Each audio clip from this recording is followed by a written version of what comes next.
Bueno, gracias a todos por venir. La de hoy nos va a presentar Arturo, Arturo Serrano. Él entiendo que hace sus estudios de investigación en la universidad en Dartmouth College. Y pues se fue también Arturo me corregirá, uno de los primeros practicantes en escolares aquí en Cuantil, si no es que el primero, dirigido por Paula Rodríguez. Entonces, pues muchas gracias Arturo por estar aquí, muchas gracias a todos. Eh, pues el micrófono es todo suyo para que se pueda presentar y nos cuente de qué va la presentación. Pues muchísimas gracias. Para mí Quantil siempre fue mi casa y fue donde empecé a ver lo que era de verdad un modelo matemático y para qué servían. Y fue ahí que como que se me metió en la cabeza la idea de estudiar matemática aplicada. Así que muchas gracias Álvaro y muchas gracias a todo el equipo de Quantil. Se siente muy bien poder compartir mi trabajo por primera vez en Latinoamérica. Y veo que hay una audiencia bastante mezclada de gente que es matemática de carrera y de gente que tal vez no. Entonces voy a tratar de hacer la presentación lo más accesible posible. Igual al final de cada sección de la presentación voy a abrir para preguntas. Um, just because my research is in English, I will present in English, but I'm happy to give any clarifications in Spanish as we go through. So today my seminar is titled A Survey-Informed Evolutionary Opinion Dynamics Model of Political Activism with an application to the 2022 Panamanian protests.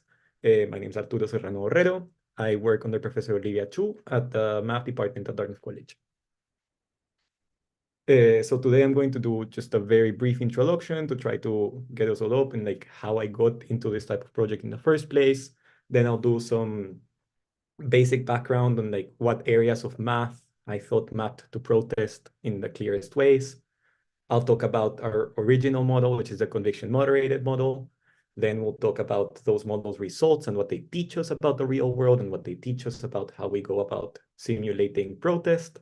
Uh, and finally, I'm going to talk a little bit about how we integrate real world data into this model to try to make it as realistic as possible. Um, and here I have just a small caricature of what people think that math research is, which is coming up with crazy new formulas that define our world. And that's true. Some people do that. But my idea of math research is anything that helps us use math and computer science and statistics to help us understand human society and our behavior. So hopefully we can all walk away with some ways to do that in better ways. So I came to Dartmouth from Panama. I study applied math and public policy. I've been a recipient of multiple research grants, so that's how I've been able to fund this research. I've been doing research since 2022 with Professor Chu, and I mainly do my research in evolutionary game theory, sociophysics, and network science. I'm also interested in mathematical pedagogy and ethnomathematics. Ethnomathematics stands for the practice of mathematics in different cultures. I particularly like the indigenous origins of math in Latin America. And this is my professor, Olivia Chu. She did her math BA at NYU and her quantitative biology PhD at Princeton. She is a Newcomb postdoctoral fellow at Dartmouth. She has many publications in evolutionary game theory and opinion dynamics. One model that I'll talk about later is a geospatial opinion dynamics model of the Ukraine. And she also has areas of interest in mathematical and computational biology and in evolutionary dynamics. Our opportunity came from a professor when I was taking a class who connected us to explore data-driven and abstract modeling of political systems over the summer of 2022. And just during 2022, just as we were starting to do our research and to dive more deeply into this, we started seeing the eruption of multi-cohort protests in Panama. And Panama is a place where we have occasionally had protests arise, but it was mostly either the workers' unions of the Syndicate of Construction Workers, or it was the teachers, or it was like very specific subgroups of the population. Until we got to 2022, and 2 years into the COVID pandemic, we remember massive protests that arose basically in response to governmental corruption, to growing concerns about the cost of living, and in indigenous reservations, a lot of concern about indigenous rights abuses. And this was the first time in decades that so many groups of Panamanian society managed to come together and rally around the same causes. Professor Chu and I started wondering about why this might be the case, and we identified that there were measurable changes in first political attitudes, second political behaviors, and third, like the social structure that underpinned Panamanian sociopolitics. And with that, for political attitudes, there was more tendency towards negativity and toxicity. There was a lot more nuanced discussion of corruption. There was growing frustration with cost of living, as I had just mentioned. In the political behaviors, people were having much more frequent political discussion and much more intense political discussion, mostly among like inner circles. And there was a politicization of everyday life and decision making. If you remember, Panama in 2022 had, for 2 years, almost had every single afternoon, every single evening, President Cortizo come up and give a speech about the update of quarantine rules and so on and so forth. And finally, the social structure, we finally saw the beginning of like cross-sector alliance and social discourse where people who would generally have protested for different things at different moments in time were coming together. At the same time, we saw that social media networks became a little more divided and that government accounts became more and more isolated from accounts of other sources. I did a short project with Professor Ho Chung Herbert Chang, and I analyzed Panamanian discourse on Twitter to help illustrate this a little bit better. So hopefully this helps out in that sense. The first thing we did was to parse through all of the data of tweets about COVID-19 or during the COVID-19 pandemic or about the government's response to the COVID pandemic. And we did some sentiment scoring. And we identified that there were like two universes of tweets. There was the Spanish language tweets and the English language tweets. Spanish language tweets marked a much more toxic, a far more negative and like skewed distribution of sentiment than English language text did. And so what that tells us is that Panamanians themselves in our discussion were becoming more and more negative, while English language conversation, mainly like around international media and foreigners, had a little more of an even view of what was going on in Panama. And this just comes to show that protests can come about when there is more intense discussion, when there is more extreme language being used, where there is more intense sentiment, and when there is more frequent discussion. We use some topic modeling using LDA GenSim analysis, and we identified five main topics of discussion in Panamanian discourse. You can see like the topic title and the relative prevalence, as well as the top keywords. A lot of the discourse around COVID was just publishing or responding to or opining about epidemiological reports. We identify words like new, cases, data, total, accumulated deaths, infected, active, record. Then topic 2 is slightly more controversial. It was a lot more contentious, and it was mostly about Omicron and other types of variants that came along later and the public response. And it was here that both government officials and independent citizens were starting to complain online a little bit more about what the country was doing, what the government was doing. They were talking about health, children, like worries, population, the public, ministry specifically. Then there was another very tense area of discussion around vaccination that we identified as a prevalence of around 20.8%. And we can identify that by the top keywords.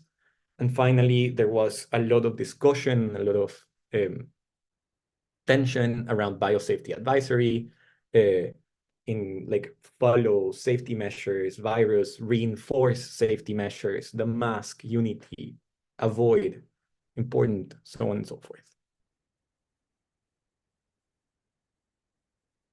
After having identified all of these topics and this growing negative sentiment, I manually reclassified the top 20 most retweeted users to allow us to quantify the influence of different types of factors.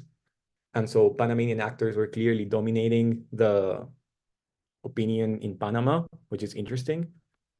And the established Panamanian media was dominating the market, but there was significant presence of foreign and new media actors. So we can see that over here. Established media is the largest section of the chart, but new media, and by that I mean like non-traditional sources of news, everything from El Gallinazo to Praxis PTY, big shout out to Gary, so many other news sources that Panamanians were starting to use became very significant sources of information and very influential in the deciding and the polarization that we will see later of Panamanian social media. Interestingly, the Panama soccer team and the Panama BTS fan bases were also among the most influential accounts. And I think that's something that's very interesting because it tells us that even though we might think of entertainment spaces as something that's like far removed from political discussions or from discussions about safety and health, they're actually very, very intertwined.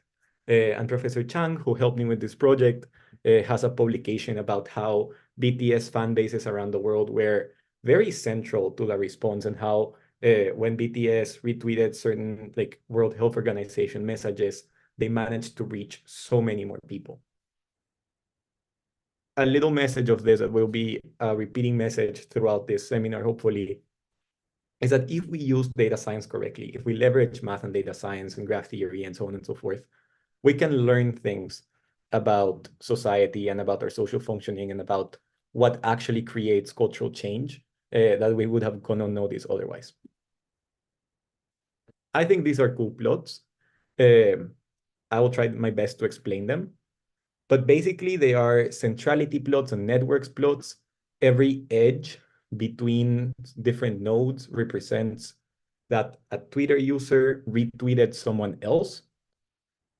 And the more central that a node is, that means that they have the highest density of connections with other nodes who are also at the center. As we had said, Panamanian accounts didn't only dominate like the share of discourse in Panama, they also dominated the centrality. Panamanian accounts were much closer to the center of the discourse and more interrelated with each other than foreign accounts were. Perhaps a little more interestingly, we can see that established media was relatively central, but that many other types of accounts, so like individual people, the fan bases, new media, and especially the government, were relatively separated and isolated from each other. We see like a fair degree of assortativity in this chart. And what it means is that established media and new media were reaching similar sorts of people, whereas health professionals and the government were reaching other sorts of people. And different parts of new media, as well as fan bases for the Panama soccer team and for BTS, were reaching this kind of like insular group over here. What that means is that no one was truly dominating public discourse. There was growing polarization, there was growing separation, there was growing anxiety. And we can all see this through Twitter media. Now I'm actually going to start talking about more of the math that went into the model that I will now turn into my honors thesis, a survey-informed evolutionary opinion dynamics model of political activism. And here you can see a picture of multi-cohort protests in Panama, July 2022. The first thing that's really helpful is graph theory. So what are graphs? Graphs are collections of vertices and edges that represents objects and connections. We have an illustration here. Think of these perhaps as airports and edges between them as flights between them. Think of them as people and edges between them as an existing relationship. That can be a friendship, that can be parentage, that can be many other things. And they're really useful to represent many aspects of reality. Graphs, importantly, have an algebraic representation called adjacency matrix. And we use them a lot because it's easier to store them and it's easier to update them, but they tell us the exact same information. How do we read an adjacency matrix? Well, basically, these indices are the classifier of each node. So if I look at node 1, all of the information about node 1 is stored in column 1 and in row 1. And in this case, in the case of undirected graphs where relationships are reciprocal, these will be the same. Importantly, we also have directed graphs where relationships can be only one way, but we are not talking about those all that much in my research. What this adjacency matrix represents then is if there is a presence of an edge, if there is a connection, if there is a relationship between objects 1 and 2, for instance, the matrix will show an entry of 1. If there is no connection between, for instance, objects or people or airports 1 and 6, then entry 6 will have a 0. We can see this again, for example, 6 and 3. We can go to column 6, row 3, it's empty, or column 3, row 6, it's empty. I hope that's clear. This is really useful in social network science because graphs can establish social relations. We have different types of well-studied graphs. So social network science has been emerging for a while, and we have different types of graphs to represent different types of processes, and they have their own properties. The three main types of graphs are random graphs, Erdos-Renyi, and they represent a lot of biological phenomena. In these graphs, you kind of start choosing probabilistically and randomly two people to connect to each other until you reach a certain number of edges. And what that means is that there's like a very uneven, kind of chaotic pattern of connection. There is really no identifiable pattern. That's the whole point of random graphs. Then we have a type of graph that's very useful to represent society, which are like small world Watt-Strogas graphs. What Watt-Strogas small world graphs do is that they will preferentially attach you to people that are around you. So if we look around here in this corner of the graph, and I hope you guys can see my cursor, all of these little points are neighbors with each other because they're close to each other. However, very few of them are neighbors or have a relationship with the ones that are farthest away from them. And this is kind of how society works. Because if I live in a certain neighborhood, I am much more likely to know people in my neighborhood than to know people in the other side of the country or very far away from me, even in the same city. Finally, we have scale-free and Darabasi-Albrecht graphs, and they represent social media. These are also known as like the rich get richer graphs. What that means is that the method of attachment is that the person that has the most connections keeps getting more connections. What we can see here is that this node and this node have a lot of connections, like they've gotten more and more and more, while others just have 2 or maybe even the 1. These graphs emerge in social media, for example. The more followers that an account has, the likelier that it is to appear in your feed, and the likelier it is that you will become a follower as well. Also, the more flights that an airport has, the more possibilities for connections, the more airlines that want to fly directly to that market. Because once you get access to that market, you are not only getting access to that market, but you're getting access to all of the markets that the market connects onto. And that's why, for example, we can think that the Panama airport, even though it serves a relatively small population, has so many flights because it has grown through preferential attachment over time. And graphs are described through properties.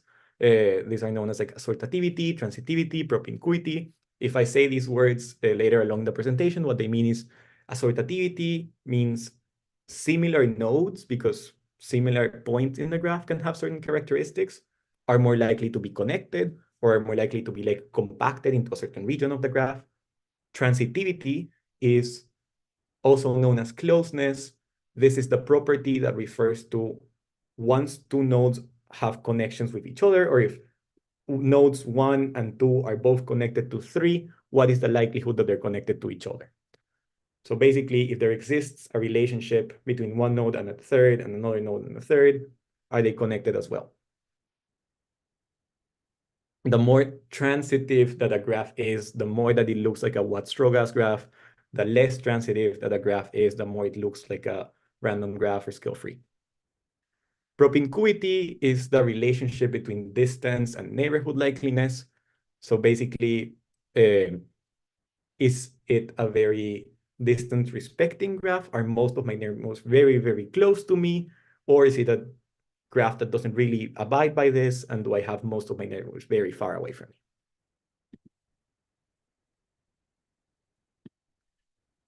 Another lens of math that we use a lot is classical game theory. This analyzes strategic interactions between rational actors. In each interaction, actors try to maximize their payoffs through their choices. And a key example of this is the well-known prisoner dilemma. Classical game theory is a way to just represent interactions between people and show how sometimes the most rational decision that an actor can have, or that each actor can have, is not always the ideal outcome. So when people act on their own interest, we normally sometimes will just like not find ideal social outcomes. This is defined as the Nash equilibrium in the prisoner's dilemma, where if both people choose to betray each other, then that's like the optimal strategy for each of them individually. However, if we look at it as like the social outcome, it would be better for both of them to cooperate. A more evolved version of this is evolutionary game theory, which adapts classical game theory to the study of evolving populations. Rationality is replaced by natural selection, and economic payoffs are replaced by biological fitness. So instead of me getting like one fixed amount of a resource, for example, after making a choice, what changes is my fitness. Do I become a more fit individual or do I become a less fit individual? Strategies are assumed and may change over time. This is very, very different from classical game theory, where strategies are like very rational and they depend on like awareness of the game. Here, we rather think that animals, people, organizations just use these strategies, whether rational or irrational, and that they test them out. And based on their interactions, based on the feedback that they keep getting, they choose to keep them or change them. And over time, because your fitness is either growing or decreasing every time that you have an interaction, this leads to survival of the fittest, which helps us understand population dynamics. The last few areas of math that I want to cover, I promise they'll become relevant later, is the classical voter model. In this model, each voter is assigned a position in space and an opinion. Yes or no? Then the model randomly selects a voter whose opinion will be determined by one chosen neighbor. So we choose someone who's going to become the social learner, and we choose someone else who's going to become the role model out of their own neighborhood.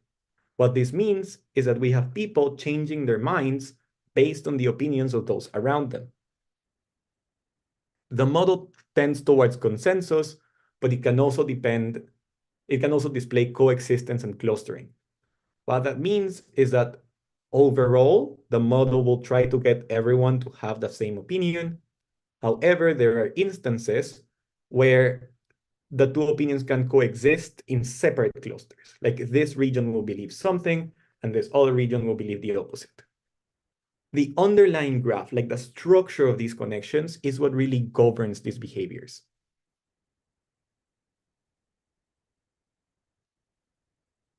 And then we have the adaptive voter model. The adaptive voter model is going a step further from the classical voter model because it simulates the coevolution of an opinion and the network. In the classical voter model, the network is fixed. It's not changing. Your neighbors now are going to be your neighbors forever. However, humans can also change their social network.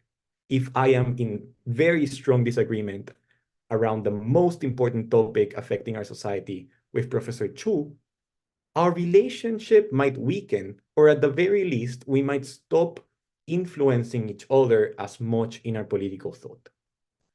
So we model these two options that people have. Like in moments of tension, are you going to be the person that accepts the opinion of the other person? Or are you going to choose to like keep the peace? Or are you going to be the one that breaks the social connection and connects to someone who believes the same thing as you? These two options are known as homophily and social learning. Homophily is when you break and attach yourself to someone who's exactly like you. Social learning is when you adapt the opinion of someone else. So at each time step, you engage in either homophily or social learning. And importantly, this is done through a fixed parameter, which is referred to as phi through the entirety of this presentation. So if you hear me say phi, that's just the likelihood of choosing one or the other.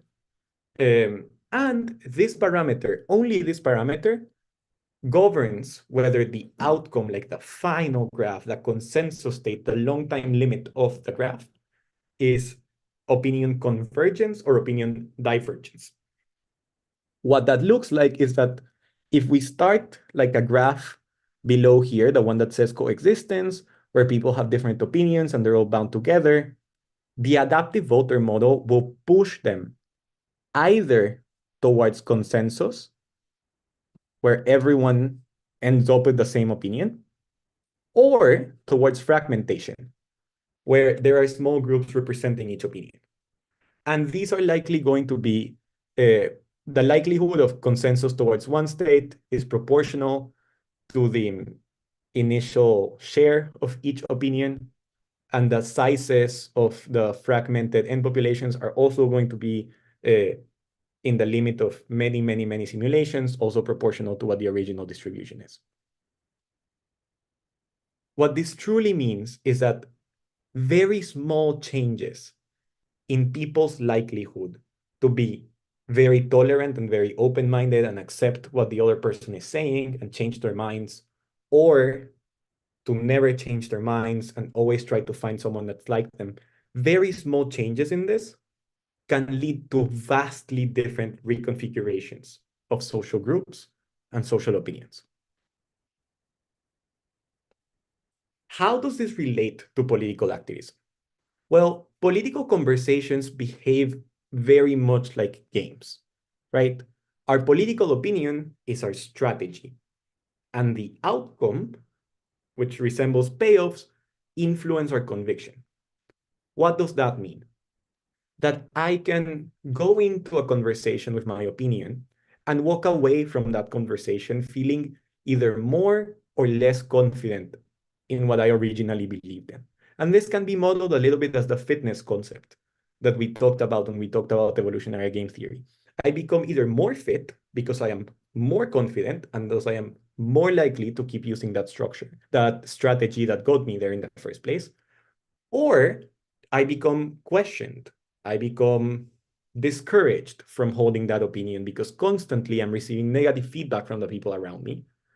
And thus, my conviction goes down. My fitness, my likelihood to survive in society, adhering to the strategy that got me here, is lower. And it's very cool because voters in every population exhibit the coevolution of opinion and social relationships. And the models, in fact, have matched some real-world distributions.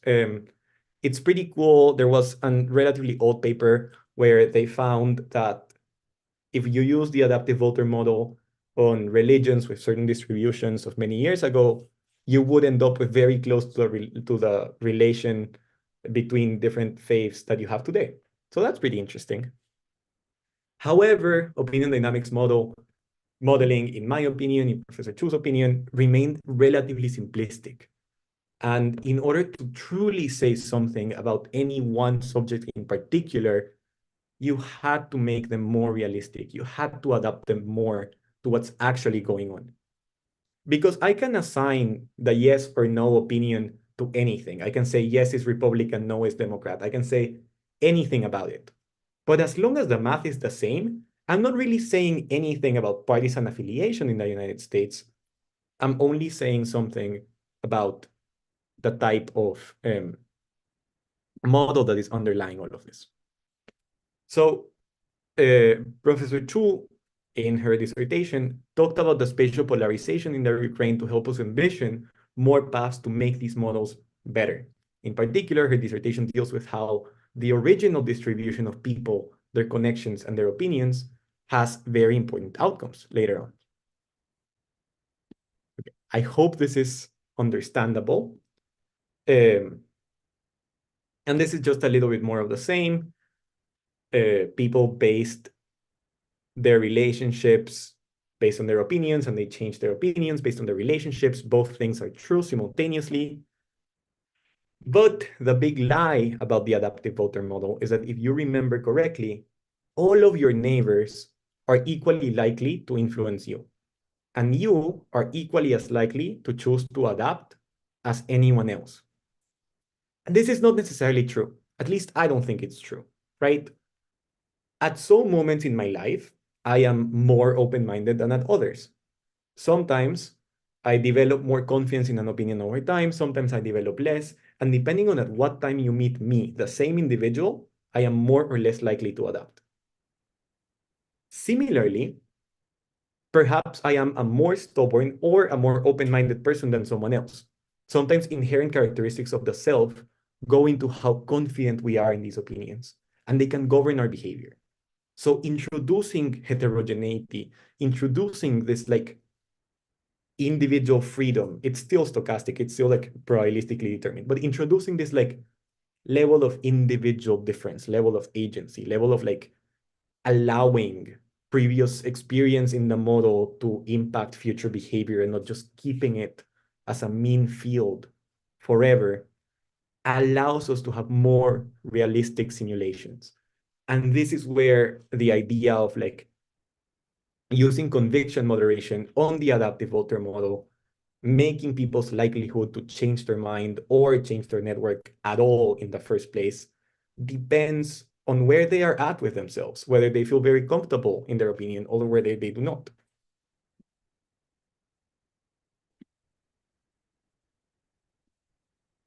So the initial conditions for the conviction moderated adaptive voter model is as what Strogas small world graph with a certain population size. Within that population, there is a certain number of activists or like people who have opinion yes at the beginning. And this can be interpreted socially as like the people who really believe that the country is in need of great change and that they are willing to invest their time and their money into making this big change happen. And then alpha has a mean conviction of the activist. So like the average activist, how convinced are they that this is true? As we run the model, we have phi, which is the parameter that chooses social learning. Obviously, 1 minus phi is the relative proportion of times when the person chooses homophily. We run it for 25 times n time steps because basically this is, in the end, an adaptive voter model. It will tend toward consensus of some sort. But what we are looking at is if change is happening quickly, if people are having many political conversations, if political conversations are changing their mind, which is the case, like when something is building up towards protest, we need to stop running it at some point. And so what we thought was, if conversation really started in 2020, people have maybe about like 2 or 3 very meaningful political conversations over the course of these 2 years. 25 times n seemed like a fair number of conversations, of interactions that we wanted to simulate. And at the very end, we got certain observables. So we could see the end graph, how had these connections changed, how had society reconfigured itself. We looked at the final proportion of activists. Are there more or less activists? Was the activist group systematically encouraged and did it grow? Or was it systematically discouraged and did it shrink? And then we saw the number of politically viable networks. It's kind of complicated, but if you do understand math, then politically viable networks are the independent components of the indented subgraph of activist nodes. What that means is that of the huge graph, I first cut out everyone who's not an activist. Everyone who's not an activist disappears. That's how I get my indented subgraph. And independent components are the biggest chunks that are connected with each other. So like if I have a group of 5 activists here and none of them are connected to a group of 6 activists here, these are 2 separate politically viable networks. But let's say that one of them at some point chooses to connect to one of these, then the group of 11, the entire group of 11 becomes a politically viable network. how exactly does so there's two steps to this model. There's an interaction step and there's an adaptation step. And each one iterates at every step point in time. For the interaction step, we choose an individual I at random. If the individual is not an activist, nothing happens. They just move on with their lives. They have nothing to think about. If the individual is an activist, then we select two of its neighbors. And if the activist finds out that their neighbors are also activists, they get encouraged. Their confidence grows. And so their conviction is multiplied by a factor that ends up increasing it. If they only find one activist, it also increases, but less so than if they find two. And finally, if they find no activists, their factor decreases. These payoffs were empirically found by myself when testing research, and they're relatively consistent with what we see in society. If these payoffs are not in favor of the activist, and if these payoffs are very, very small in either direction, then not much social change happens. Society just remains stable. And that makes sense. Like in general, at least in places like Panama, when not too much is going on, society is just stable. People are keeping their friends close. People don't care too much about their political conversations and they have them a lot less frequently. Society is not changing. We need these relatively high values to actually observe change that can lead to protest. And of course, even higher values will make these changes more drastic and appear more quickly. Now, for the adaptation step, once we have recalculated the conviction of someone in the graph, now we choose a different individual I at random, and with probability alpha, that is with the conviction that they hold in a moment in time, like the more confident they are in their position, the more likely they are to just retain their network. And what this means is they're neither changing their friends, nor are they changing their opinions. They're staying exactly as they are. And the reason why they're doing this is because they're very comfortable where they're at, and this is measured because their conviction is high. With probability 1 minus alpha, they engage in adaptation. And adaptation can look one of two ways. Either they do social learning, they accept the idea of the other person, or they do homophily, which is they rewire a connection from someone that they are in disagreement with towards someone that they are in agreement with. At this point, I really want to ask if there's any questions before I jump into the results. It will be a little harder to interpret results if something is unclear. No, en en la diapositiva anterior a esta, la anterior, Ajá. este factor de convencimiento del individuo y que lo afecta por 1.75, 1.35 y Casi no te 0.99. oigo. ¿Te puedes acercar un poquito al micrófono? Ah, ahí, ¿qué tal? Eh, Ahí mejor. sí, Sí. eh, sí, ¿qué tal? O igual, peor. No, mejor, mejor. Te Sí, oigo. Sí. eh, no entendía. Cada individuo tiene un factor de convencimiento propio que aumenta o disminuye. Sí, entonces si tú eres un activista, al Y, principio, cuando se inicializa la gráfica, yo te doy a ti como nódulo un atributo de conviction. Puede ser que empiezas con 0.5, empiezas con 0.6, empiezas con 0.3. Depende como que de qué tan radicalizado, qué tan convencido estás al principio. Y si sigues encontrando activistas, tu convicción sigue creciendo. Si sigues encontrando gente que no es activista en tu círculo, you're getting systematically discouraged. ok, pero este factor de 1.75, 1.35 y 0.90 no debería también depender del factor de convencimiento del individuo que encuentro. Eh, esa es una teoría bastante interesante. So the question is, should this factor by which I am increasing or decreasing my conviction also depend on the other individuals that I'm interacting with level of conviction? And this is empirically true. I mean, the more convinced someone is, the more able they are to make a persuasive argument about these things. However, introducing heterogeneity at this level is very difficult, and it doesn't allow us to tell the difference between outcomes. So like simplifying it to just like the basic level of like psychological representation. Like if I feel identified, then I feel better. If I don't feel identified, then I feel worse. It's a simplistic measure, but it is still like a solid measure backed by sociologists and psychologists. And this simplification of the factors allows us to say something about where the factors, like ballpark, need to be such that we see protest or such that we don't see protest. If we were to introduce an extra factor of heterogeneity here, that would be a little more difficult. So this is a trade-off of making the model even more realistic. It can happen, but also sacrificing a little bit of the interpretability. Does that answer the question, Jose? Sí, sí, sí. Gracias. And another thing to mention is that these things are bounded. So conviction is always going to be between 0 and 1. And the reason why conviction needs to be between 0 and 1 is very simple. I need probabilities in the next step. So I cannot allow it to go over 1 or under 0 because MATLAB will cry. Okay.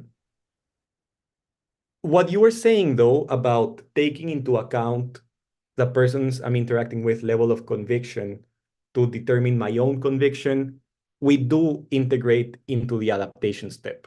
So when people choose to engage in adaptation and they do social learning, obviously, if you go from being a non-activist to an activist, you now need to have a certain level of conviction. And the level of conviction that you get depends on the level of conviction of the neighbor that you're getting it from. So that idea of like people who are more convinced can be more convincing to others is integrated into this part of the model, even if it's not integrated into this part of the model. Okay. Now I feel like we can go into the conviction moderated model's results.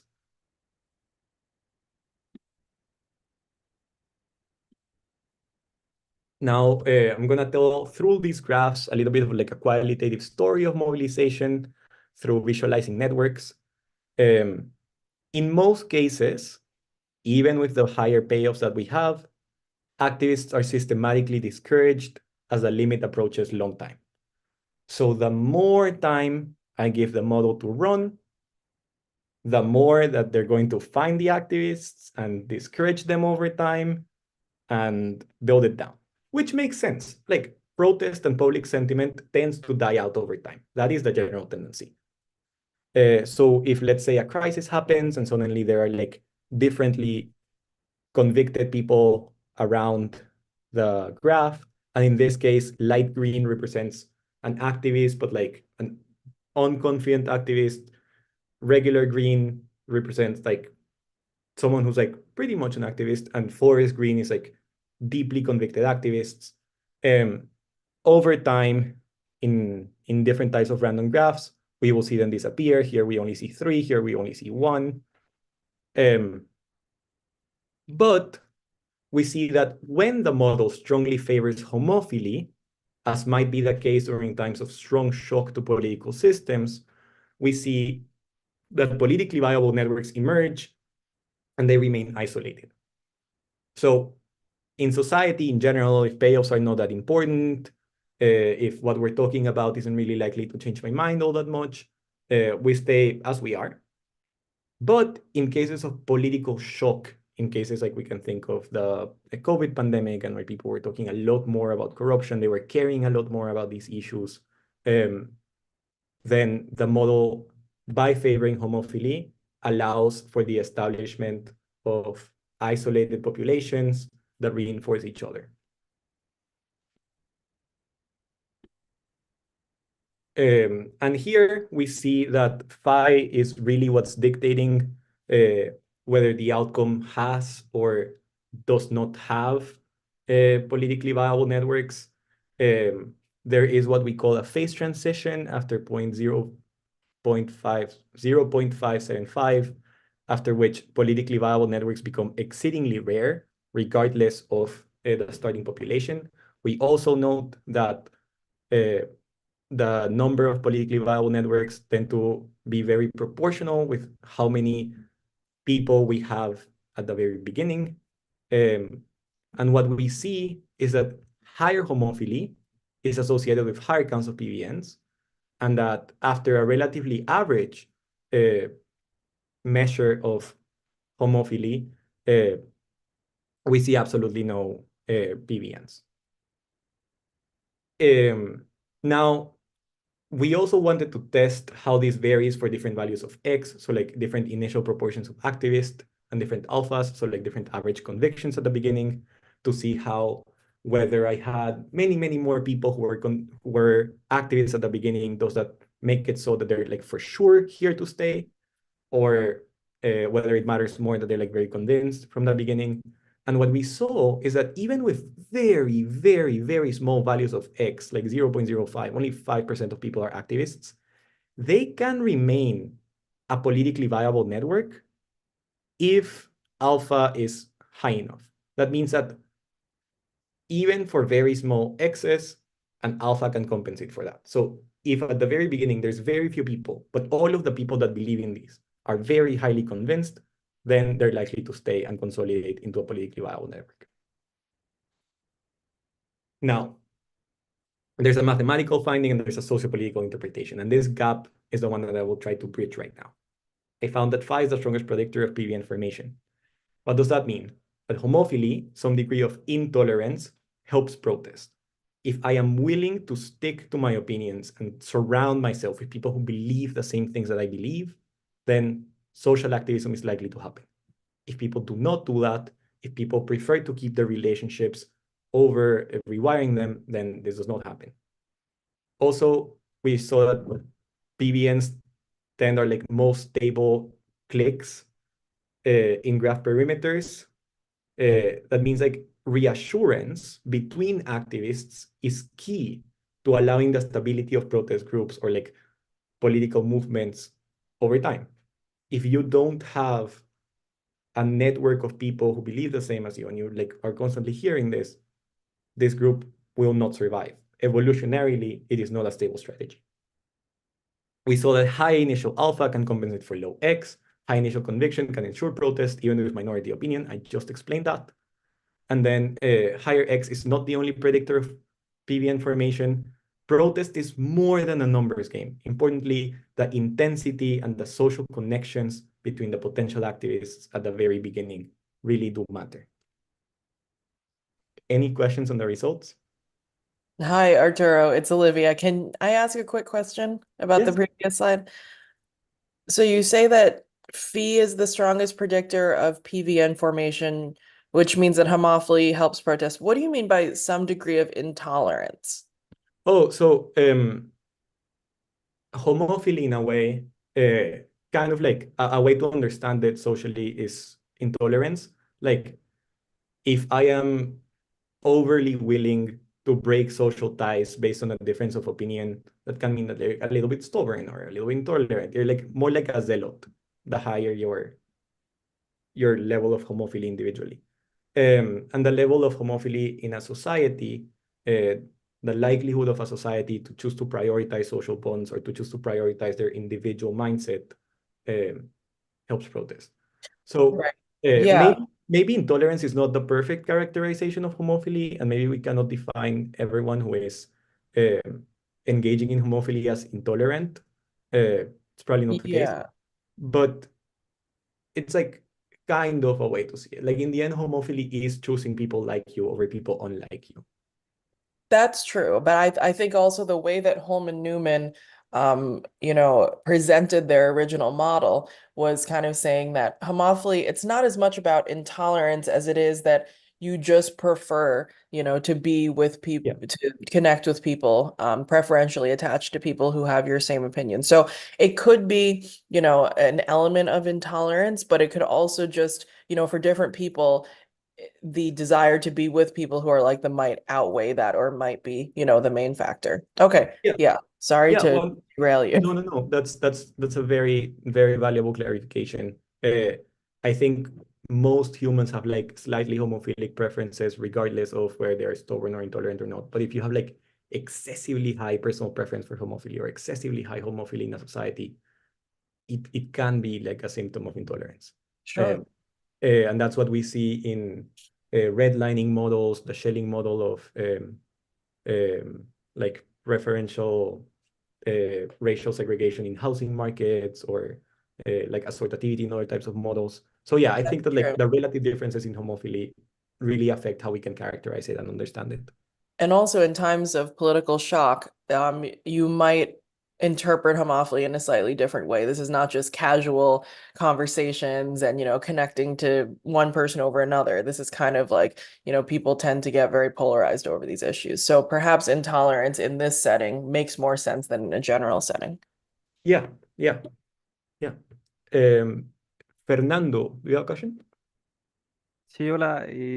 Más, sí, tengo una pregunta. Está mucho en el modelo de los resultados y, y tengo una duda específicamente en el contexto. Yo me acuerdo que en Panamá, en las protestas del 2022, había mucha tensión entre el presidente Cortizo con el expresidente Martinelli, creo que se llamaba, Sí, que en ese momento pues estaba intentando tener la carrera presidencial para el 2024, que es ahorita. Y me hace mucha similitud a lo que pasó en Colombia. En Colombia en el 2021 hubo protestas muy fuertes que, analizando unos datos, que yo he trabajado con algunos datos de esa época, hay una segregación política muy fuerte, así como yo me imagino que también la hubo en Panamá. Y viendo estos resultados, la homofilia, como ese sentimiento de estar cercano a los míos, genera esta segregación, y las protestas se ven impulsadas con eso, tal como da el modelo. Sin embargo, hay choques políticos que pueden llegar a cambiar esas cosas. Por ejemplo, eh, pasó, pasó en Colombia pasó que cuando eran las protestas, la mayoría de personas estaban en contra del gobierno, la gente estaba muy harta de lo que estaba pasando con el gobierno, pero cuando alguien, por así decirlo, de esa ideología política, la embarraba, como que cometía algo deplorable, la red hasta cierto punto dejaba de ser tan segregada y se conectaba un poco más, como diciendo, oiga, es increíble que estas personas hagan esto, ¿sí? sí, Y en Panamá yo me imagino que también pudo haber pasado lo mismo, cuando pasaban, no sé, en ese momento, creo que el precio de los medicamentos estaba como disparado y me decía como, oiga, esto, ¿cómo es que pueden hacer esto? sí, Y sí, la sí. gente se unía, So ¿sí? shocks to the system are exactly what we do, like when we are initializing the model, like to replicate those moments of shock, of like people changing their minds so suddenly based on like a new corruption scandal or a new, as you said, like fuck up by a certain member of the government. That is what we mean when suddenly like you start initializing a graph where people have like, oh, like no, like there is an issue, there is a problem, there is something that I want to invest my time and money into.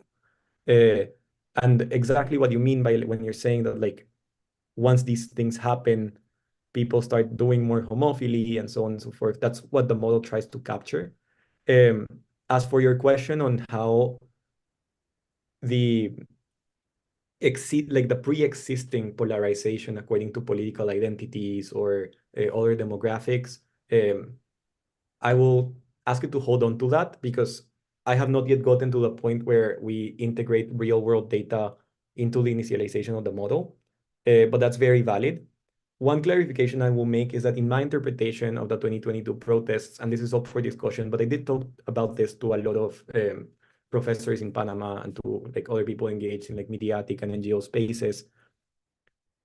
I think that the protests in 2022 were not solely about the government and were not solely against like the PRD and Cortizo, like motivated by Martinelli. There was a component of that, but in general, they were more like national-wide protests, like cost of living protest, like corruption protest against all of the partisan establishment, not just the PRD. And this is really evident in when you see pictures of the 2022 protests, which were a little different from the 2023 protests. When you see pictures of the 2022 protests, you see all sorts of like multi-cohort groups. Like you see Panameñistas, you see CD, you see PRD, you see students, but you also see teachers, and you see white-collar workers, and you see indigenous peoples. Like there had yet not been a time in like recent Panamanian history where it's not necessarily the case that perhaps the very elite and like interconnected sector of like Panama City with access to the internet is protesting at the same time as people in the countryside. And so because of that interpretation of mine as something that's more like a national outcome, I will not be considering like partisan affiliation as the main determinant of what existing ties are. But we can talk about that at the end. For now, I'll just talk a little bit about how I went about integrating data, and then we can talk about other ways in which you would have done it. So location influences social connections, that much we know. In a given society, people tend to relate to those closest to them, like in a geographical sense. However, some still maintain connections outside of the region, and this has been made even more possible by technology. And location data can be used to build bespoke graphs for certain political systems, which leads to much more realistic and informative models. We learned about this a lot, and I really recommend Professor Chu's publication on the Proceedings of the National Academy of Science, where her research shows that spatial polarization processes in the Ukraine, and how if you consider the original distribution of opinions based on region and you let it run, then it maps much better to what the real world outcomes are. And the model even outperforms linear regressions and other types of like predictive or like descriptive models of opinion formation. So very important, location and social connections. Then demographics and political attitudes. Certain attitudes are associated with certain demographic characteristics. For instance, protest participation is often associated with young adults and or members of marginalized identity groups. And specific protest motivation and intensity might vary by group. The fact that many groups are protesting at the same time doesn't mean that they're protesting about the same exact thing, and that they are protesting in the exact same way. And so once we are assigning opinions to people and when we're assigning conviction to people, we need to keep their demographics in mind. And finally, demographics affect social influence. People tend to trust and inform their views based on those of their in-group, and similarity or lack thereof between two individuals moderates the degree to which one can influence the other. So for example, if I am a college educated, a Panamanian, young, I am much more likely to pay attention to either consciously or subconsciously when I agree or disagree with someone who is also college educated, has similar interests to me, is of a similar age, of a similar group, rather than if I see someone who's like 70 and never went to college. Like I care about their opinion, but it doesn't necessarily have the same impact on me if I learn that it is in agreement or in disagreement with mine. And this goes into my senior honors thesis project with Professor Chu, where we are sourcing data from the World Justice Project and the Latinobarometer data, which have like representative attitudinal data for Latin America.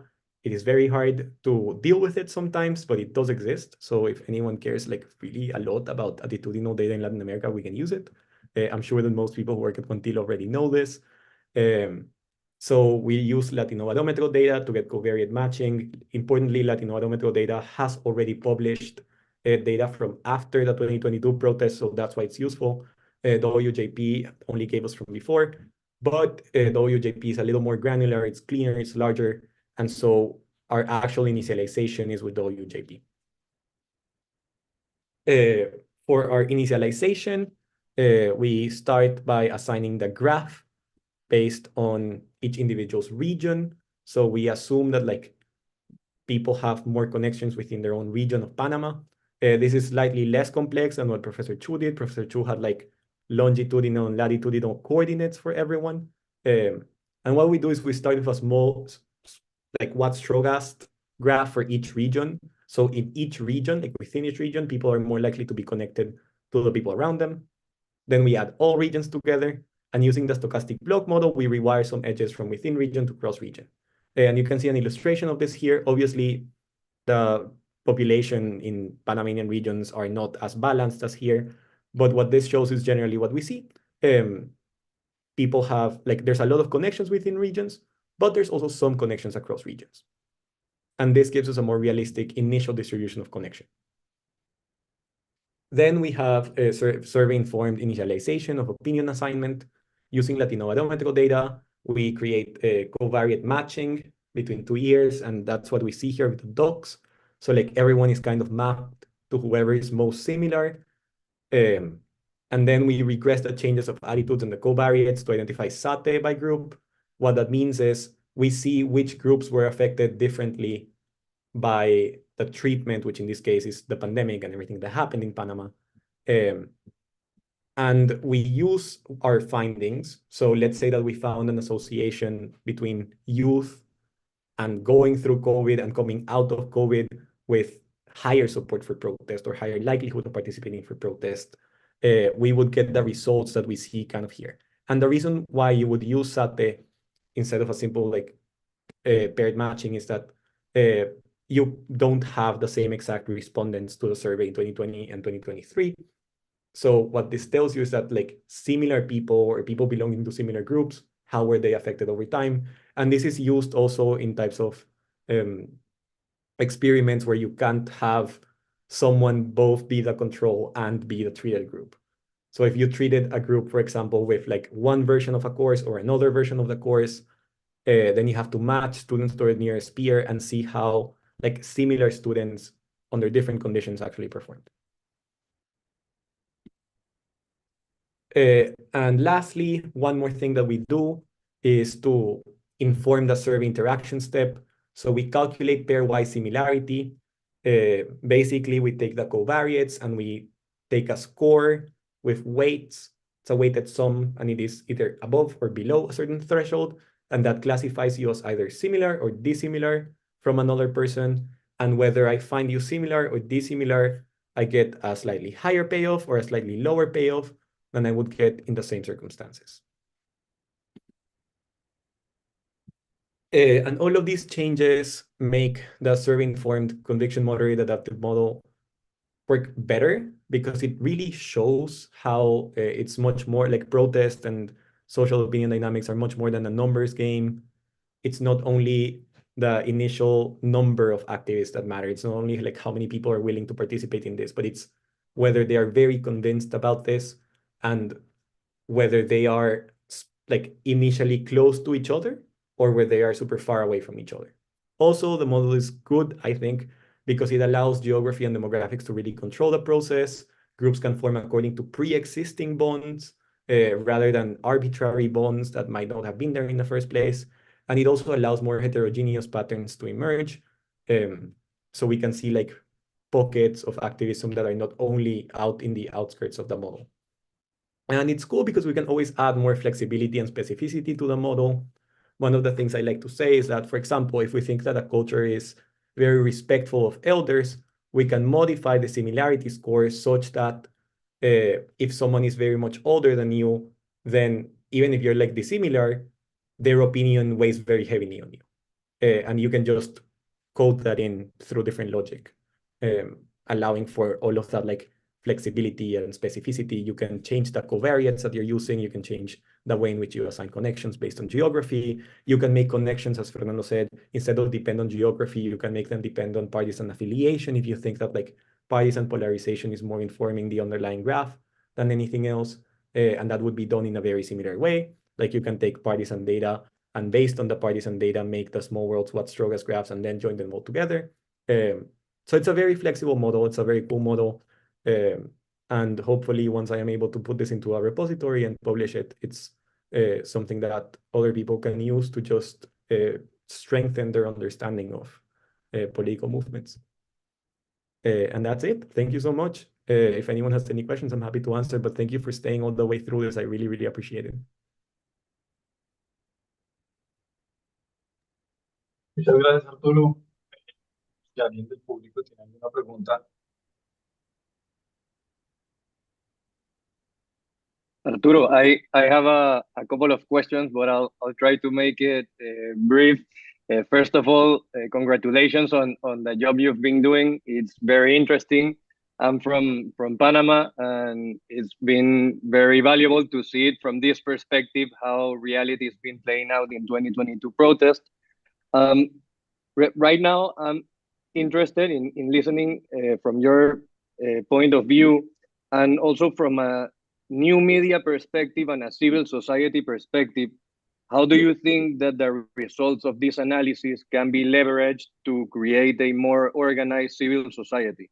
For example, let's say if Transparency International is focused on promoting anti-corruption laws, how can they use like a tool like this to identify potential allies to promote this sentiment that is identified by social media, and to canalize it into positive change, for example?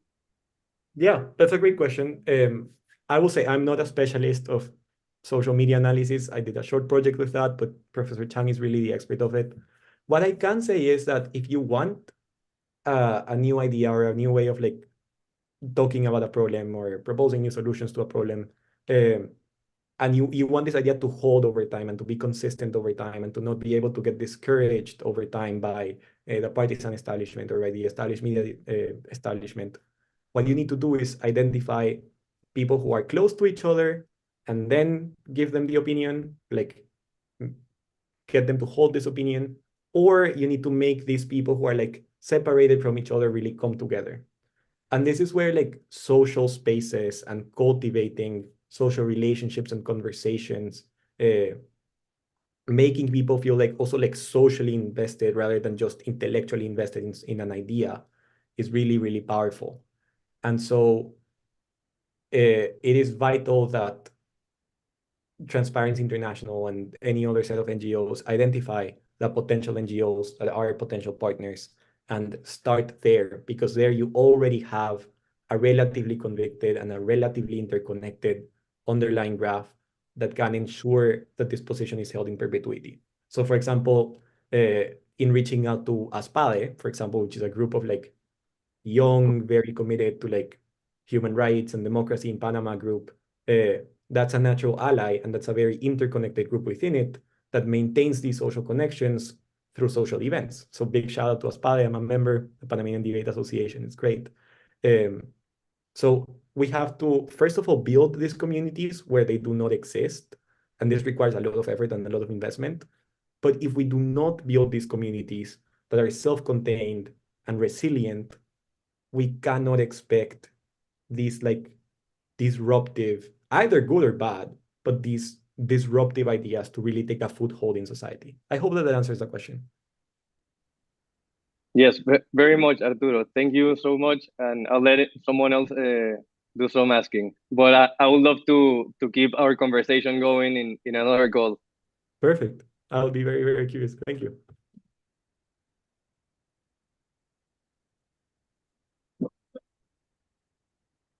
¿Alguna otra pregunta? Mario. Álvaro, creo que se conectó. Bueno, entonces muchas gracias a todos por venir. Muchas gracias, Arturo, por la presentación. Esperamos vernos en una próxima oportunidad. Gracias a todos por asistir. Muchas gracias. Gracias, muy bueno. Gracias. Gracias, Arturo.